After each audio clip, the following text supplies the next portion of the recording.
திறக்காத மனதில் எல்லாம் களவு போக வழியில்லை. தனிமையில் கால்கள் எதை தேடி போகிறதோ, திரி தோண்டி போன விரல் தேடி அலைகிறதோ.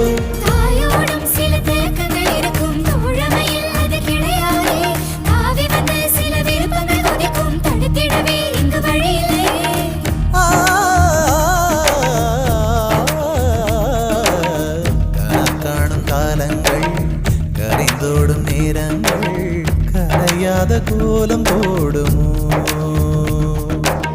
விழி போடும் கடிதங்கள், வழி மாறும் பயணங்கள்,